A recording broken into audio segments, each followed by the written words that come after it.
This is the Aftermarket Radio Network.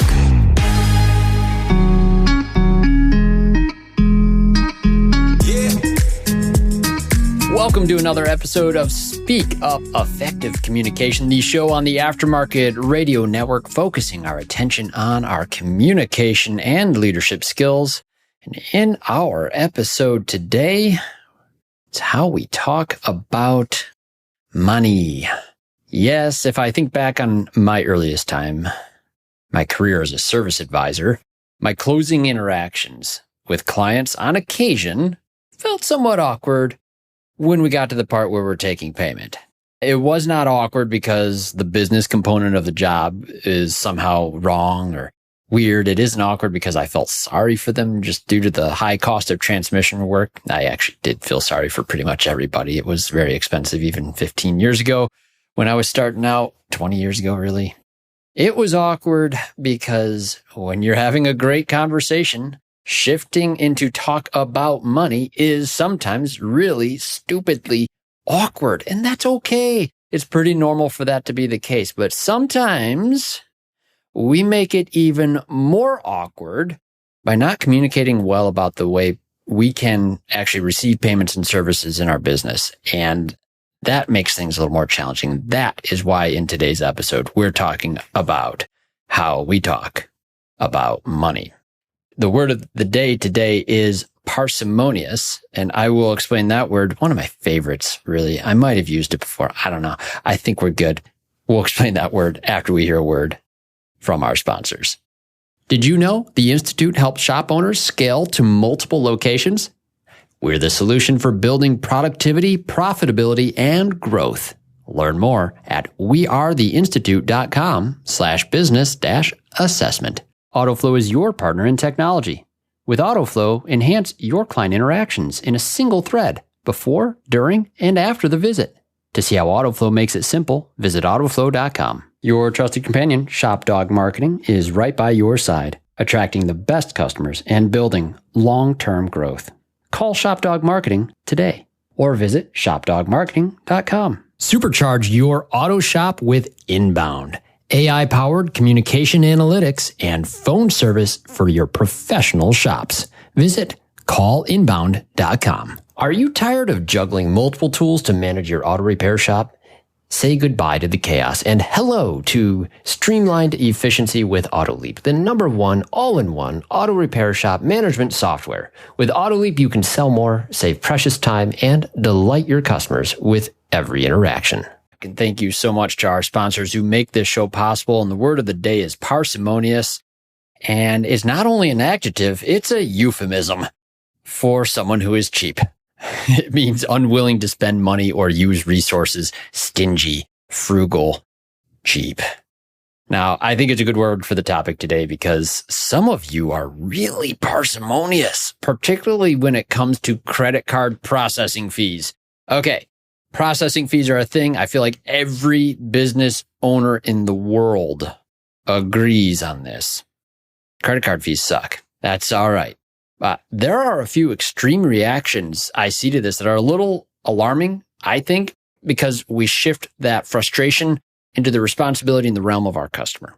So I'll list 3 of the extremes that I see, and I think you'll see why I feel this topic is worth bringing to speak up as a communication topic. And we'll cover what I see as a helpful solution, a little bit of some tips on dealing with this as well. Though I am starting to think that I should have also called my friend Hunt Demarest from Business by the Numbers, but maybe next time. This is totally his turf here. We're talking about money now. Oh no, right? He'll do a show. He did a show about calling people. I can do this. This is fine. All right. So for the first extreme, I've seen this a lot. A number of shops will argue it's just a cost of doing business, and they simply eat the cost of credit card fees and processing as they go through. Some will even try to build it into their pricing, just sort of keep it out of your mind. It's just part of doing business, and they've accepted that, and business is good enough. Perhaps their bottom line is healthy enough as well. It just isn't a thought, these credit card things, and that's probably good, and it's great for their clientele. But since processing fees can actually amount to tens of thousands of dollars of profits each year, those numbers should end the argument that it's just a cost of doing business, because you can really make an impact on your bottom line by addressing that. Plus, if you are in a market that's a little more parsimonious, you may find competition makes it a little bit more challenging to build in this cost of business into your pricing. So I think, anyways, my point on that extreme, I think it's a cost you can do something about. And I think that some of the communication strategies that I'll talk about at the end of this episode here will help you understand why. Another extreme is that we see businesses will say that we don't take creditors. Like, no, we don't do credit cards. And boy, we had to be that way with checks in the past, but there's some pretty valid reasons that the world understood, I feel like, with checks. But hey, not taking credit cards, it's an option. This effectively eliminates fees. Sure. But a tremendous cost of convenience to your customers is now introduced. And you can be fairly sure this doesn't feel like a smart option to shops on very slow days. If people cannot choose you because their preferred method of payment isn't offered, you're going to notice that more when business isn't necessarily booming. So again, demographically, you could run into a lot of issues there. But the no credit cards, one overcorrection, I feel like, on that. It's kind of a part of the world today. And we'll talk about some stats here in a minute too. There's another extreme, and this one is picking up steam. Surcharging. We take cards, but we charge you X% to cover the fees that we'll incur. So if you want to not have that 3% charge on top of this bill, then pay a different way, Mr. Client. All right. So like I said, I've seen this trend increasing, and I reached out to my friend, Dr. Mark Hale. I did webinars with him in the past. He founded FacePay. Some of you may remember that. And I actually, when talking with him, I realized FacePay has become Express by FacePay. But Dr. Hale shared some insights with me on this, and he says that what customers dislike more is that many shops don't give a viable option to avoid the surcharges. When they're doing the surcharges, they're not giving an option to avoid them, not a viable option, more specifically. He stated that no one carries enough cash for repair, and you stopped taking checks ages ago. Very true. When I had this exchange with Mark, I could not help but think, cash for repair, that's one thing. I don't carry enough cash for breakfast. And that was a true story on this, by the way. A few years ago when I was taking flight lessons, I was up early doing some prepping materials for this cross-country flight I was going to do with my flight instructor, Austin, who's been on the podcast as well. Long flight ahead, windy day, and a tiny little Cessna 152. And those who know that Cessnas know that 152 is basically a little tin can kite with doors that pop open. So bumpy ride ahead. I knew it was a longer flight too. I needed a good breakfast. And there's a little breakfast restaurant in my neighborhood. I'm up a lot earlier than I normally was to be prepared. And so I went there to get breakfast. And it's a really good place, but I had not been to this place in 10 years easily. Got some French toast, got the hash browns, got the sausage. It was good. I even thought to myself, like, shoot, man, why don't I come to this place more often? It was a nice atmosphere. Saw a couple of my neighbors in there. Then I remembered, oh crap, they only take cash. It says in cursive on the door, which I can read, by the way, but completely failed to notice when I was walking in the morning. No big deal. I figured, okay, no problem. I had my ATM card in my wallet. This was the restaurant solution, by the way, for those of us who don't carry cash. It's nice that they thought of this. Just one more problem. My ATM card, which I hadn't used in years, completely expired. Did not work. Tried everything I could on that. Nothing. I had no way to pay. I was cooked. So I had to go to the counter and tell them I couldn't pay. This is not an experience I hope anyone has ever had to have. Very new sensation for me and very awkward. You want to talk about money and payment being awkward. There's nothing more awkward than having someone stand in front of you and say, like, well, I can't pay you because you don't offer the options of which I can pay with. But I did. I told them I'll have to come back with some cash later. And I even offered them some collateral. The attendant at the cashier there, she looked at me a little bit bothered and quite skeptical, I would have to say. But she did indicate it's fine if I come back later and pay. I mean, there really wasn't another choice at that point, unless they had me cleaning dishes. That would have been a trip. No, I really had a sense, though, that they probably thought they were never going to see the money again. I'm sure it's happened. Either way, I called and texted my wife, let her know the the quandary. I had to get to the airport for my flight lesson at this point. So going home and digging up some cash. My wife's the one with cash. She does art sales and that sort of thing. I never have it on me, but she's got my back. But she did, and she took care of it. But it was several hours later. So what's funny for me about this story is, ironically, I'm on this little cross-country flight lesson with my flight instructor.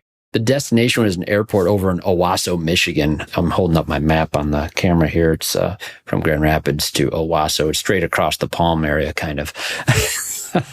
Yeah, they have a great little breakfast joint. It's kind of well known for the private pilots and students that go there. It's 80 nautical miles from my home, more or less, but more convenient for me to pay for breakfast. I went there. We got a second breakfast with my flight instructor. They take credit cards. I was able to pay for that breakfast.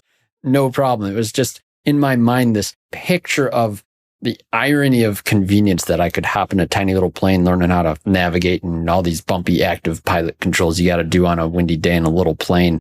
It was a really cool experience, but it just plays well with this story. And fun fact, I've been back to that breakfast place. It's called Jolie's Crosswind Cafe, but I've not been back to the breakfast place in my own neighborhood just down the street from my house because I never have cash. The point of this story, convenience matters, specifically with the payment methods.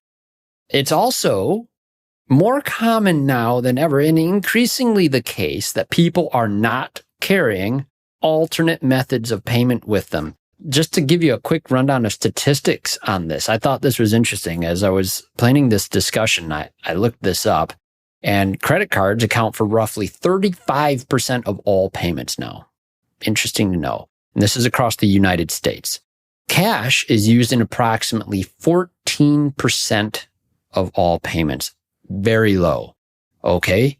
What about debit cards? Those are popular. According to the Federal Reserve, about 30% of payments are made using debit cards.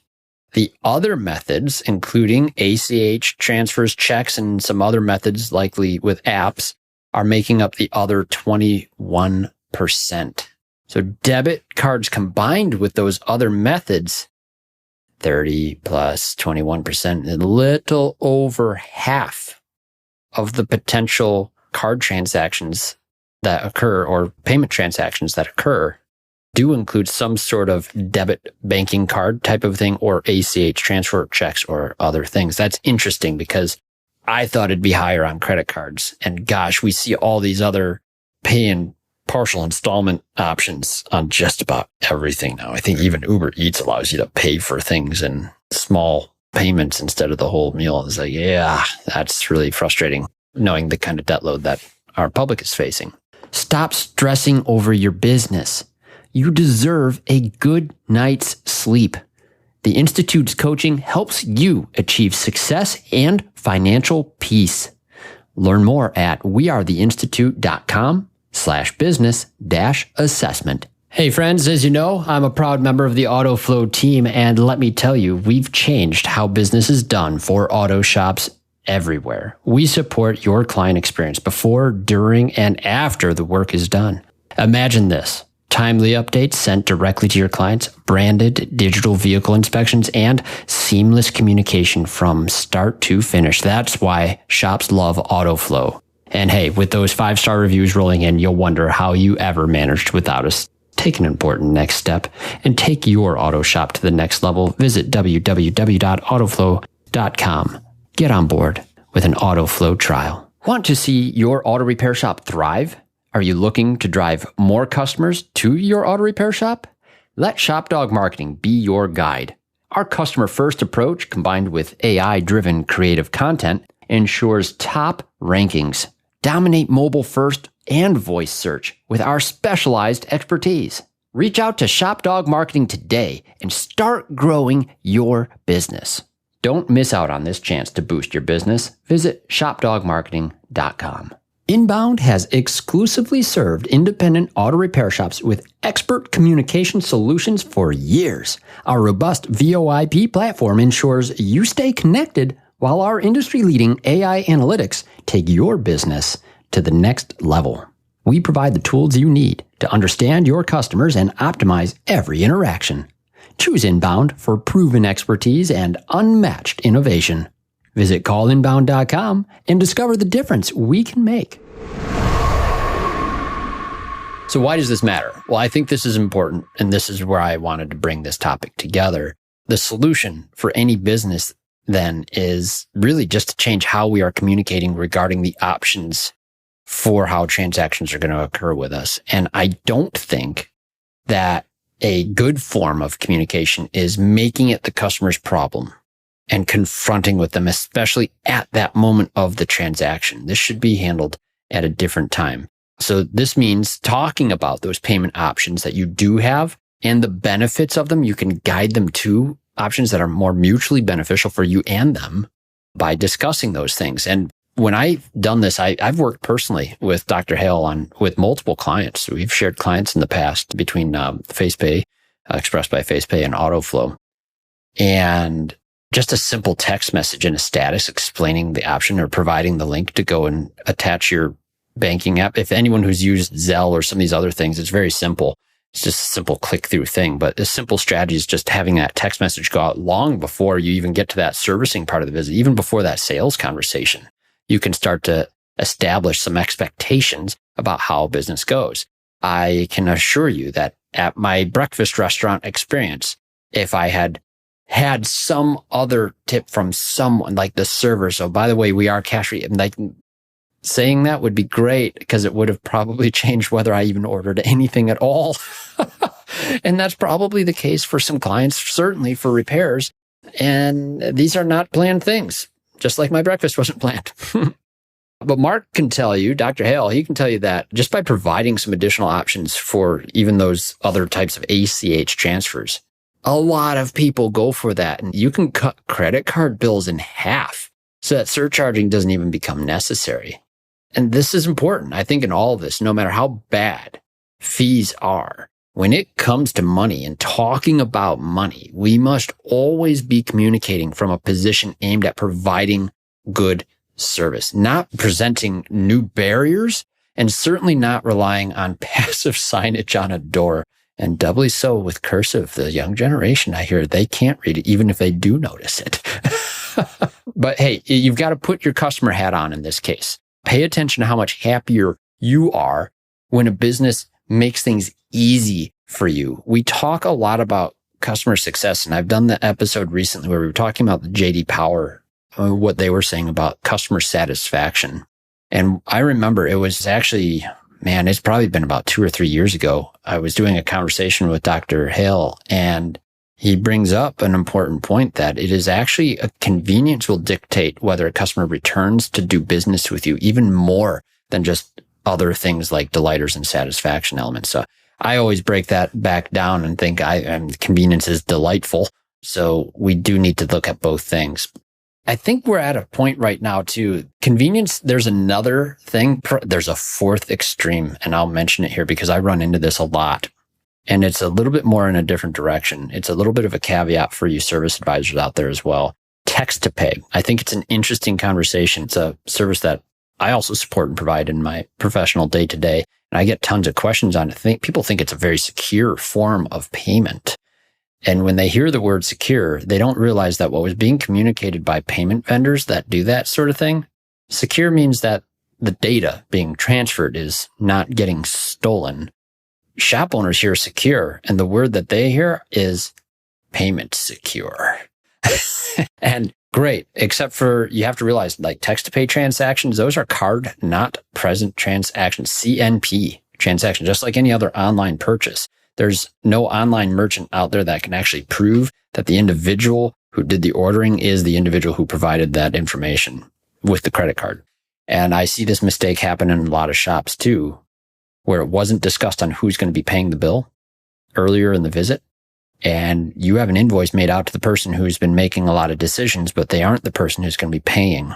And you get a credit card at the counter for a person who's not been named even at any point in this visit, unknown to you even. And the invoice stays finalized in the person who's driving the car, but the transaction is done by the person who's paying. Whose signature is on the invoice? Does it match the person with the payment? No. You could lose everything on that job. And that's important to understand that invoices need to be a reflection of a transaction with the person who's paying for the things on that invoice. You can do a lot of different things in different shop management systems these days, but that's a major record piece that needs to be done. And folks, you don't get easy time with people while they're there and the pressure of taking payment or closing for the end of the day or all the things going on, unless you're really building into some conversations and making sure that you understand how this is all going to play out long before they show up with whatever form of payment is in hand. So hopefully that's helpful tips for you on this topic. And hopefully this will give you some cause to think, maybe hold back. I hope you can hold back a little bit on that surcharging concept. I always find it a little bit disturbing to see. I always feel like I'm losing as a customer if I'm paying a surcharge. We've all seen these now, and we've all probably done this as a customer. It doesn't feel good. And we don't want to have something like car repair feel any worse than it already does for the people coming into our doors. So, hey, if you have something to add to this or some thoughts or opinions or any other solutions that you can think of that are worth sharing to our audience, this is a topic that I am seeing more and more with very strong opinions on all sides of it. So if you have something to say, reach out to me, please, at speakup@CraigO'Neill.net. That's ONEILL.net. We appreciate hearing from you on anything that helps or suggestions on topics you'd like to hear us discuss on the show that will help you and your communication journey. And remember to listen up to the other shows on the Aftermarket Radio Network. Remarkable Results Radio with Carm Capriato, Diagnosing the Aftermarket A through Z with Matt Fonslow, Business by the Numbers with Hunt Demarest. Love you, Hunt. Sorry for stepping on your turf here. The Auto Repair Marketing Podcast with Brian and Kim Walker, who, by the way, I am very much looking forward to seeing at the Mars Intensive put on by the Institute. Brian and Kim will be doing some speaking there, as will I. That should be a lot of fun. And our sponsor of the show as well, Dan from Shop Dog Marketing, he will be there speaking on some topics as well. So hopefully you can tune into that. That'll be in September, early September 4 through 6, if I am remembering my dates offhand without my notes. Pretty impressive. And also check out the Weekly Blitz with the coach, Chris Cotton. Once again, I thank you so much to our sponsors for making this show possible. Thank you, our listeners, for joining us. Now get out there, listen up, speak up, and keep things convenient. Thanks. You've been listening to Speak Up, Effective Communication with Craig O'Neill on the Aftermarket Radio Network. Follow Craig on your favorite podcast listening app and on his YouTube channel. Let him know what you'd like him to speak up about. Craig is all for advancing the automotive service aftermarket.